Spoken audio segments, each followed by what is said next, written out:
Just as George W. Bush betrayed his foolish followers, so must Obama, because his only allegiance is to his offshore masters. President Obama today nominated Ben Bernanke for a second four-year term as Federal Reserve Chairman. The president called his actions on the global financial crisis bold and out of the box. As an expert on the causes of the Great Depression, I'm sure Ben never imagined that he would be part of a team responsible for preventing another.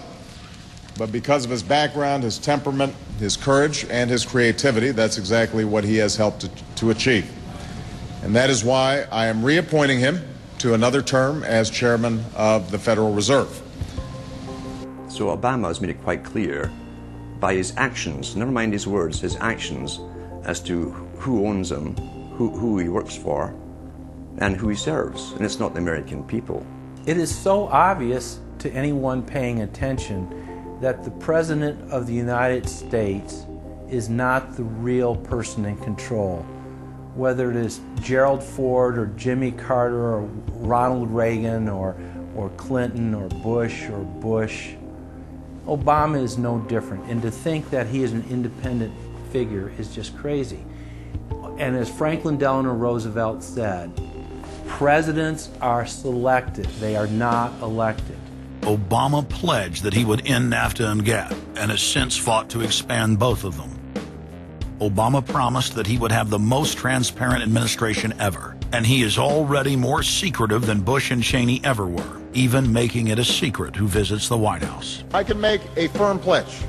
If your family earns less than $250,000 a year, if you make less than $250,000 a year, if you are a family making less than $250,000 a year, you will not see your taxes increased a single dime. you will not see your taxes go up. You will not see your taxes increase one single dime.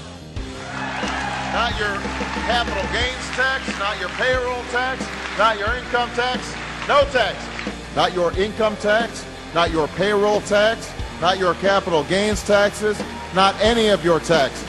Not your payroll tax, not your capital gains tax, not your income tax, no tax. Your taxes will not go up. Because the last thing you need is higher taxes when we're in a recession like this, and you won't get one under an Obama administration. Obama made the centerpiece of his campaign the pledge that taxes would not be raised on anyone making under $125,000 a year. He has since gone back on that promise as well and has proposed new taxes on payroll, energy, home mortgage deductions, and scores of other taxes. He made a pledge. He said, I'm not going to raise taxes on anyone making under $250,000. Is that pledge still active? We are going to let the process work its way through it. So it's not. So it's not. We're going to let the process work its way through it. All right? The Senate is looking especially at this issue of capping the deductions for health care that employers and employees now get. That would be an tax increase for many families earning under $250,000, but the president said he was open to it, so that means that the tax pledge he made back in September is no longer operative? Obama said he was going to abolish the Patriot Act. He now vigorously defends it. We saw the same type of flip-flop when it came to warrantless wiretapping of the American people. Look what Obama's done with wiretapping, surveillance. He's brought it to heights even beyond what George Bush, the disgusting levels that he brought it to. So we have more surveillance. Now they're talking about, what is it called, Cybercom, the new Pentagon secret cyber society that's going to be watching over us to get those terrorists. We got to get those terrorists. So now they'll be invading our privacy even more.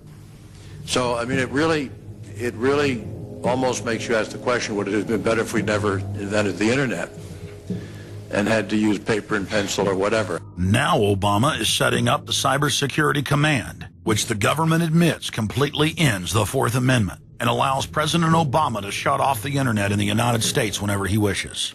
Indeed, in today's world, acts of terror could come not only from a few extremists in suicide vests, but from a few keystrokes on the computer, a weapon of mass disruption. As part of the new single national security staff announced this week, I'm creating a new office here at the White House that will be led by the cybersecurity coordinator. This new control grid is administered by the Pentagon. They just want to keep tabs on us. So we're turning into a surveillance, wiretapped government state. The government is taking more and more control over our lives. I can stand here today as President of the United States and say without exception or equivocation that we do not torture.